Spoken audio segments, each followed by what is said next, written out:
네, 우크라이나와 러시아의 종전 협상에 상당한 진전이 있다는 발언이 양측에서 잇따라 나오고 있습니다. 이런 가운데 러시아군은 전쟁 범죄에 해당하는 공격을 계속하고 있고 바이든 미 대통령은 푸틴 러시아 대통령을 전범으로 규정했습니다.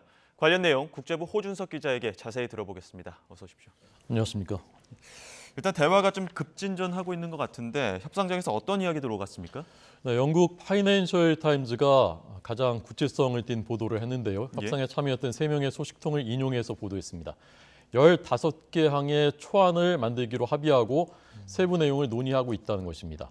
개인이나 작은 단체들이 협상할 때도 3개 항, 4개 항 합의문 만들기가 사실 쉽지가 않습니다. 그런데 15개가 논의되고 있다는 것은 꽤 구체적으로 논의가 진전되고 있다는 것으로 추정할 수가 있겠고요. 실제로 세르게이 라브로프 러시아 외무장관이 일부 내용에서는 구체적인 그 문구까지 합의가 이루어졌다. 물론 어렵지만이라는 그 단서를 달았습니다. 핵심적인 의제는 비나토화, 중립국화인 것으로 보입니다.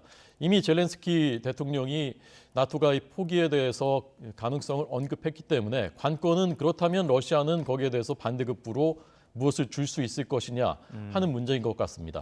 크렘린궁, 러시아 크렘린궁 대변인 페스토프의 말을 종합해 보면 오스트리아와 스웨덴 같은 중립국화 모델을 러시아가 제시한 것으로 전해지고 있습니다. 오스트리아, 스웨덴은 다 중립국이고요. 육군과 해군은 있습니다. 그런데 무장 수준이 낮습니다. 그리고 자국 내에 타국군의 군사 기지나 무기를 들이지 않습니다. 이렇게 하라고 이제 제시를 한 것입니다. 그런데 우크라이나 입장에선 지금 침공당해서 엄청난 피해를 보고 있는데 러시아를 믿고 무장 수준을 떨어뜨린다? 받아들이기가 쉽지 않습니다. 그래서 이 모델을 거부한 것으로 알려지고 있고 포돌리아크 그 우크라이나 측의 수석 대표격인데요. 우리는 우크라이나 모델을 원한다. 그럼 우크라이나 모델이란 건 무엇이냐? 우리가 공격을 당했을 때 방관하지 않고 지금 나토가 그렇듯이 방관하지 않고 강력하게 지원을 해줄 수 있는 확고한 동맹을 원한다라는 것입니다. 그러니까 이 얘기는 러시아는 우크라이나가 나토에 가입하면 안 된다는 것이 우크라이나의 나토 기지나 미사일이 들어오면 러시아를 겨냥하기 때문에 안 된다라는 논리였습니다. 그러니까 그건 우리가 해주겠다. 그렇지만 이번처럼 공격을 받으면 나토가 마치 나토 회원국인 것처럼 우리를 도와주도록 그 시스템을 만들자. 라는 얘기인 것이죠. 이 부분에서 지금 공방이 이루어지고 있는 것 같습니다. 중립국화라는 어떤 핵심 쟁점을 두고 서로의 어떤 모델을 제시한 건데 이거 외에도 다른 쟁점들도 많지 않습니까? 네, 푸틴 대통령이 어제 이 협상 가능성을 언급을 하면서 탈군사와 탈나치화를 논의할 준비가 됐다라는 말을 했습니다. 탈군사화는 지금 이제 하고 있는 얘기니까 큰 문제가 될 게 없는데 탈나치화라는 것은 푸틴 입장에서는 나치 이퀄 서방입니다. 그리고 우크라이나의 탈나치화 이것은 우크라이나가 탈서방화하는 것, 즉 지금의 우크라이나 지도부가 축출되는 것을 의미합니다.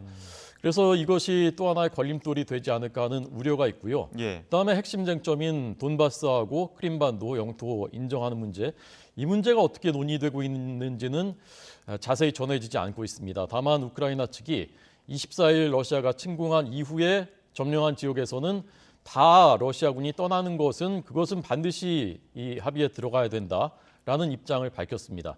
돈바스도 여기에 포함이 되는 겁니다.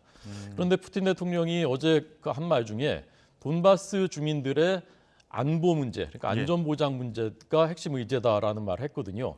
이게 듣기에 따라서는 여긴 다 우리 땅으로 인정해라라는 요구하고는 조금 다른 약간 물러선 것으로 보여질 수도 있는 그런 뉘앙스로도 들릴 수가 있어서 이 부분을 좀 주목을 해봐야 될 것 같습니다. 한편 또 바이든 대통령의 표현이 강해졌죠. 푸틴을 전범이라고 이렇게 표현을 했는데 이렇게 강해진 표현만큼이나 대응도 어떤 강화된 대응들이 있는 겁니까? 네, 그 말을 이제 어느 행사에 가서 기자들이 질문하니까 그렇게 이제 답변을 하면서 러시아가 병원까지 공격하고 의료진까지 인질로 잡고 있다라는 말을 이제 덧붙여서 했습니다. 마리우폴 얘긴데요, 남부 항구 도시. 여기서 시민 400명 정도를 의료시설에 몰아넣고 거기에 원래 있던 환자하고 의료진까지 해서 인간 방패로 삼고 있다라고 AP 통신이 보도했습니다. 또 마리우폴에 있는 또 민간인 대피소가 최대 대피소가 있는데 1,000명 정도 들어가는 원래 영화관이었다고 합니다. 여기 어린이 환자들이 있었는데 여기를 폭격을 했습니다. CNN이 위성사진 분석해 보니까 앞뒷마당에다가 영화관 앞뒷마당에 어린이라고 크게 써놨다고 합니다. 그러니까 위에서 보더라도 여기는 공격하지 말라는 것이죠. 예. 근데 여기까지도 폭격을 한 것입니다. 정말 몰지각한 행태일 수밖에 없을 텐데 모두 지금 이런 양상들이 전쟁 범죄에 해당하는 거 아닙니까? 그렇죠. 전쟁이라는 건 사실 상대 국가의 군과 하는 것이지 않습니까? 예. 그래서 그게 아닌 고의적인 살상, 광범위한 포격, 또 민간인에 대한 의도적인 공격, 이것은 다 전쟁 범죄로 규정이 돼 있는 것입니다. 그래서 지금 국제사법재판소, 여기는 국가 간의 분쟁을 다루는 곳인데 여기는 사법 절차 이미 착수를 했고, 그다음에 국가가 아니라 개인의 범죄를 다루는 곳이 국제형사재판소, 예. ICC입니다. 여기도 푸틴을 비롯한 러시아군의 전쟁 범죄에 대해서 조사에 착수했습니다. 그런데 러시아, 우크라이나는 ICC 회원국이 아닙니다. 예. 그렇지만 이 범죄가 벌어진 현장인 우크라이나 당사 국가가 ICC의 관할권을 인정을 하면 조사하고 기소할 수 있게 돼 있습니다. 예. 물론 기소를 하더라도 러시아는 회원국이 아니기 때문에 러시아에서 강제적으로 영장을 집행한다거나 법정에 세운다거나 하는 것은 불가능하죠. 그러나 다만 예. 이후에 만약에 푸틴이 실각을 한다든가 예. 이런 권력 관계에 변화가 있을 경우에는 푸틴을 법정에 세우는 것이 아주 불가능한 일은 아니다라는 것이 국제법 전문가들의 해석입니다. 권력 관계가 변화해야 된다라는 어떤 변수가 있는 건데 그런데 푸틴이 러시아에서 또 내부 통제를 강화하고 있는 상황 아닙니까?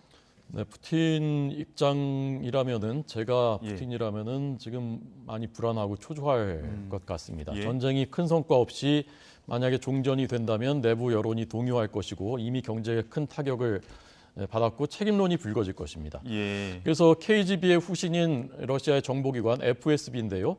여기에 우크라이나 담당하는 데가 제5국입니다. 예. 제5국의 국장, 부국장이 가택 연금돼서 조사를 받고 있습니다. 러시아 당국도 조사받고 있다는 것은 시인했습니다. 예. 횡령 혐의 때문이라고 하는데 실제로는 보고가 잘못됐다. 들어가면 우크라이나 주민들이 저항하지 않을 것이고 속전속결로 끝낼 수 있다라고 예. 보고한 것에 대한 오판에 대한 문책인 것으로 보이고요. 어제 TV 연설에서 푸틴 대통령이 친서방 러시아인들을 겨냥해서 쓰레기 배신자라는 표현을 쓰면서 격하게 비난을 했습니다. 그러니까 예. 이런 것이 내부 여론을 다잡고 또 경고하는 의미가 있는 것으로 보이고요. 1년 전에 푸틴을 소시오패스라고 비난을 했다가 갑자기 실종됐던 모델이 있습니다. 예. 이름이 그레타 배틀러인데요. 예. 1년여 만에 발견됐습니다. 숨진 채 자동차 안에 여행 가방에서 시신으로 발견됐습니다. 예. 러시아 경찰은 남자친구가 범행을 자백했다라고 발표했는데 물론 그럴 수도 있습니다만은 석연치 않게 보는 시각도 있습니다. 네, 이러한 석연치 않은 시각들이 또 러시아 여론에 어떻게 반영이 될지 지켜봐야 될 것 같습니다. 지금까지 국제부 호준석 기자와 함께했습니다. 고맙습니다.